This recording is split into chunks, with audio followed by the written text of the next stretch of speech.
Hello guys and welcome here to another edition of Out of Turn 4. Real quickly, I'm Brian by the way, for those who don't normally watch. Let me just real quickly apologize to the viewers, of course, to all of you viewers.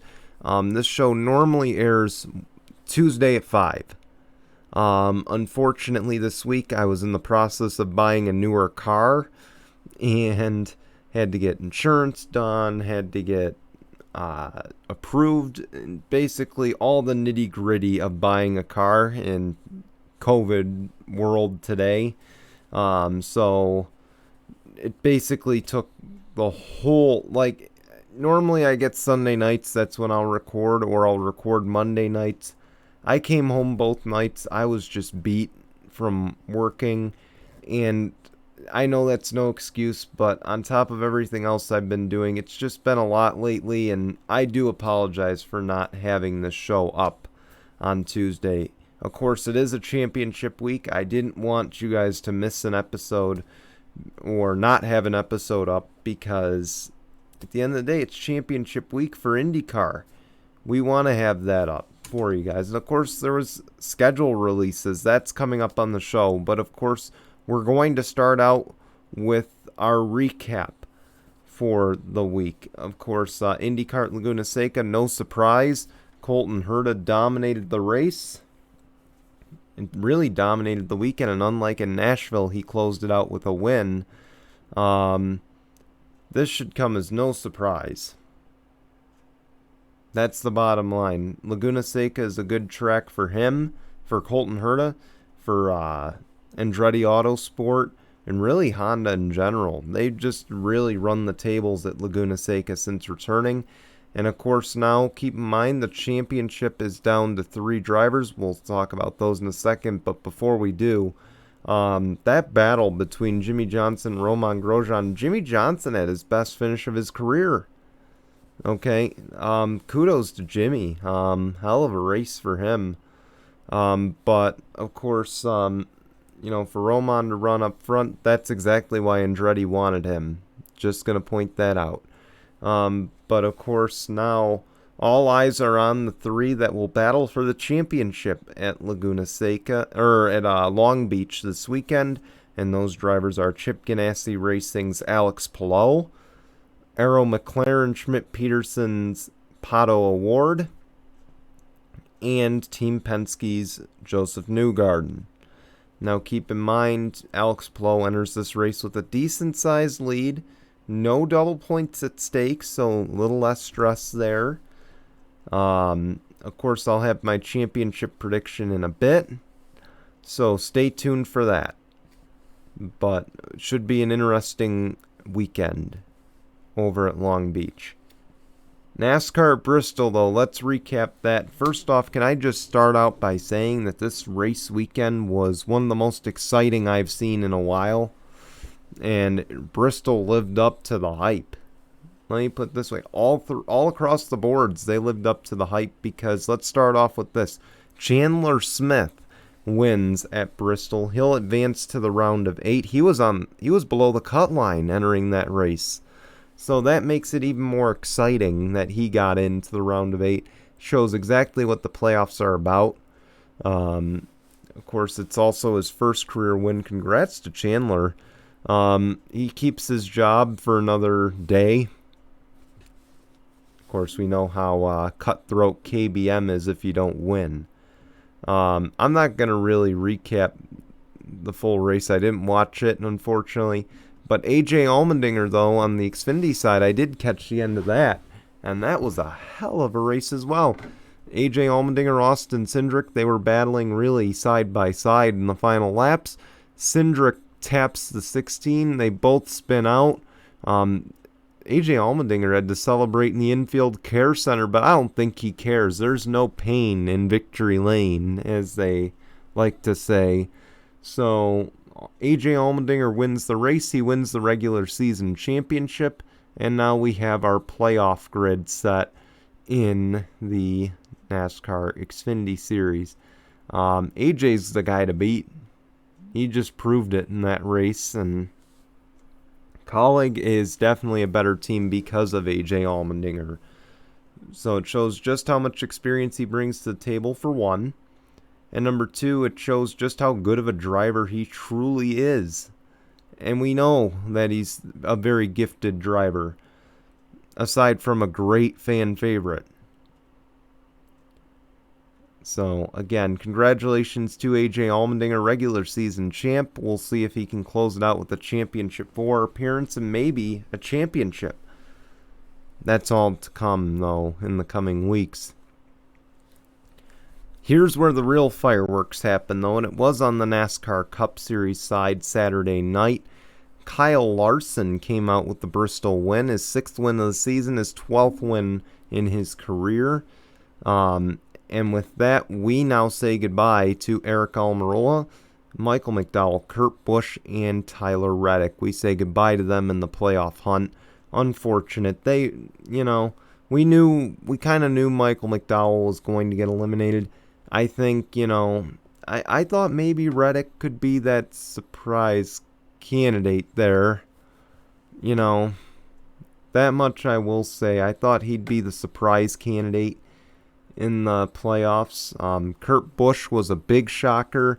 But to be honest, I expected Eric Almirola and I expected Michael McDowell to get eliminated. And here's why. I really don't believe Eric Almirola deserved to be there. I mean, he won a race, but Ford really struggled all year, especially Stewart-Haas Racing. They had a god-awful year. Michael McDowell really didn't either, but he won the Daytona 500. That's one of the toughest races to win.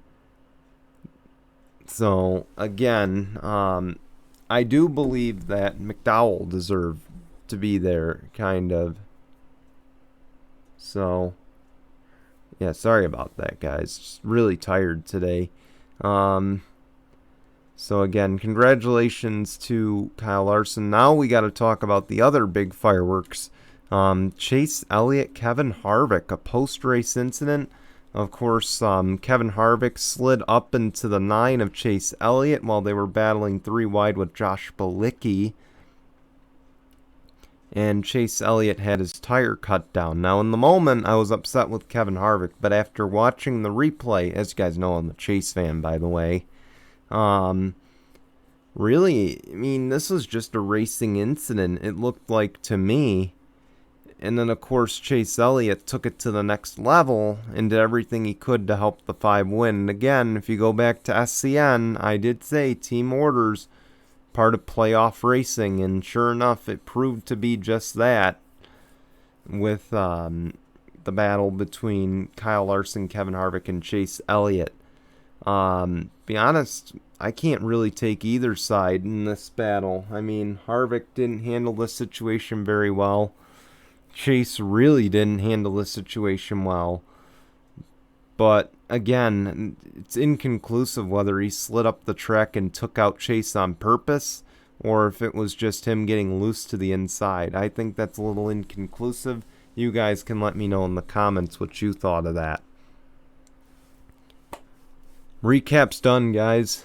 But we're on to the silly season now. The NASCAR Cup Schedule was just released the other day. And hold on one second. Sorry, guys. So again, we announced last week on the show that Gateway would be on the schedule for the NASCAR Cup Series. But of course, we knew Pocono would lose a race because of it. And with that, as well, COTA got moved to an earlier date. I believe they will be in March now. And then, of course, the NASCAR Indy doubleheader will be on July 31st.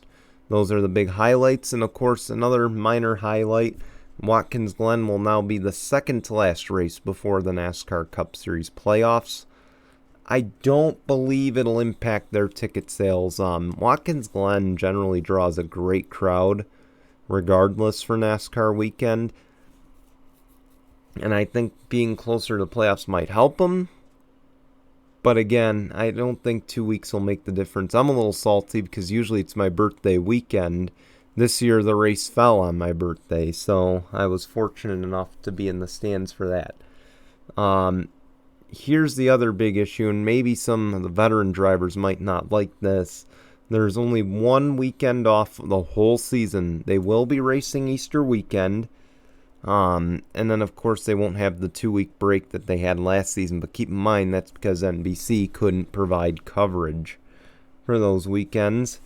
So the weekend off will be between Sonoma and Nashville, essentially when Fox ends their coverage and NBC starts their coverage in between that area. So I don't like that about the schedule, to be honest. I don't think the drivers like that about the schedule. But in a way where we're keeping up momentum, on top of it, you've got to keep in mind the Super Bowl will be February 13th next season as opposed to the normal first Sunday in February. So again, NASCAR would have had to compete with that. I guess that's one big factor. Now, could they have done the Daytona 500 February 6th? That's a possibility. I wouldn't have done it then because then you lose all momentum because you would have to take a week off after the Super Bowl there. I mean, keep in mind, you could have started February 6th just because, again, who gives a shit about the Pro Bowl? I know the Pro Bowl's on that Sunday, but who gives a shit about that game? So, at the end of the day, really, the NASCAR had no options. They were going to have to take Super Bowl weekend off if they started then. And to start really on a bad note, on a sour note with the fan base, because keep in mind, you have people tuning in for the Daytona 500. It's just like the Indy 500. If you're not an Indy fan, you might still watch that race. If you're not a NASCAR fan, you're going to probably watch the Daytona 500. So again, it's a momentum thing. I understand it. But for the drivers, I feel bad for them. They basically give up 36 weeks of their lives consecutively, like 16 in a row and then 20 weeks in a row. That's a lot to ask of them. So I hope NASCAR will make right in the future. And on top of it, they have to give up their Easter weekend, which is even worse, in my opinion. So again, I'm going to give the schedule a B-. I like that Gateway was added. I like COTA got moved a little earlier. There's a few issues I have, though, as I look at the schedule. Of course, I have no problem with them returning to the Indy Road Course. What I have a problem with is the playoffs. So, of course, the round of 1, Kansas moved in to the round of 16. Texas is now in the round of 12. You really ruin the first round. How do you ruin the first round of the playoffs? You know, that's all I gotta ask there. I mean, it looks like they moved Richmond out of the playoffs. They should have left Richmond alone. You know, then of course Homestead got a playoff date. That's another key thing I forgot to mention. I do like that. I think they did right by that. But why, of all tracks on the schedule, you don't even have Eddie Gossage to worry about anymore. He's out of the picture. You're telling me NASCAR couldn't have moved Texas out of the playoffs? Maybe switched it for COTA? I would have loved to see, and I hope we do see it in 2023. I hate that the ratio is 5 road courses in the regular season to 1 in the playoffs. I hate seeing that. I like that it's balanced. Fox gets 3 road courses. Essentially, I believe they do. Of course, they get Circuit of the Americas. They get Sonoma. Actually, no, they get 2. You know, but, I mean, Road America on 4th of July weekend was a sellout crowd, so I can't blame them for leaving that there. But, you know, maybe you could have moved Indy to the playoffs. I know it's a stretch. Maybe you could have moved Coda and switched it with Texas. Excuse me. You know. Oh my god, excuse me, guys. But yeah, so that would have been my opinion. Ultimately, though, B- is the final grade. Now on to the IndyCar schedule. Of course, big news there. Iowa's back. That was announced a few weeks ago. St. Pete will now be in February. 2 races on the Indy road course. Of course, IndyCar will also have 2 races on USA Network. And then the other big news is that 1 race will be on Peacock, and that will be the Honda Indy Toronto race. Other big news as well, no doubleheader at Belle Isle or Texas. Thank God for the Texas part of it. But ultimately, looking at the schedule, I see 2 big problems. Indianapolis, 3 races yet again. I really don't like that Indy gets 3 races. You know, I get it's free racing because at the end of the day, IMS, you know, IndyCar and IMS, you know, are one company. But come on. Really? You know, eventually something's got to give here. You know, I would say get rid of the May date at this point. I mean, I know GMR Grand Prix is a big part of May, just like the Indy 500, but if you're going to run both races or you want to have a doubleheader with NASCAR at Indy, I'm saying if you want to have an IndyCar NASCAR doubleheader at Indy, move the race to July 30th. And then just add another track in May. That would be my advice. Why does it have to be 2 races on one road course on 2 different weekends? It's kind of dumb. Plain and simple. So for that, again, I'm going to give IndyCar a C-. Another thing I'm really disappointed about is they hyped up Homestead for a while. They hyped up Homestead. All the YouTubers did. All the writers did. Why? You know, I want to know what happened with that. Ultimately, it would have been nice to add. It would have been really nice to add Homestead to the end of the schedule. You know, that would have been nice to see Homestead get kind of an end of the season race. You know, maybe between well, not really in there, but maybe in July even. That would have been nice to see. I do like, though, that they race the entire month of July. I think that's great. I think that's really great for momentum, and really they also race the first weekend in August. Then they got a weekend off, but then the problem is between Nashville to Gateway to then Portland. I mean, you have a week off, you know. I don't necessarily like that part of the schedule either because I think it kills momentum for IndyCar. I like really that. Another thing I don't like is this kind of almost a month off between Road America and Mid-Ohio. That's kind of something's gotta go in there. Hell, even Homestead could have gone in there. You know. But again, I like that they added Iowa in, you know, 2 other ovals. They removed a road course race, but they removed the wrong one. Okay, at least Belle Isle had the right, at least they had the right idea in Belle Isle and ran it on the same weekend, ran the doubleheader. This is just asinine, plain simple. It's dumb. So, again, C- for IndyCar on their schedule. One big rumor in IndyCar, by the way.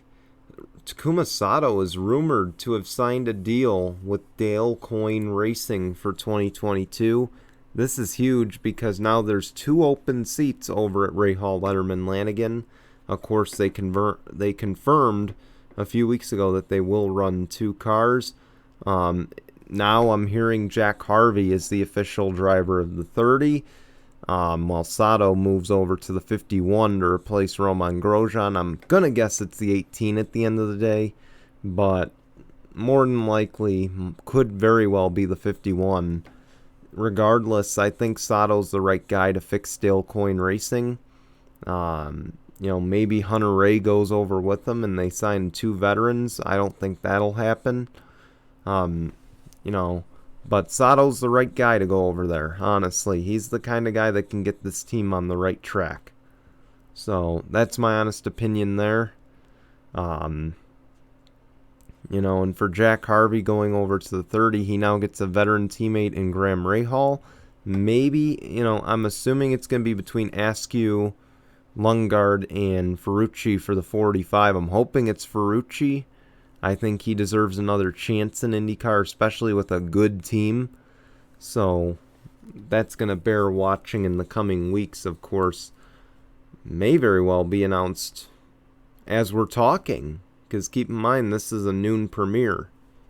So we'll see what happens with the 30. We'll see what happens with the 45. Maybe they go complete curveball and put Lundgaard in the 30 and put Ferrucci in the 45, or the other way around.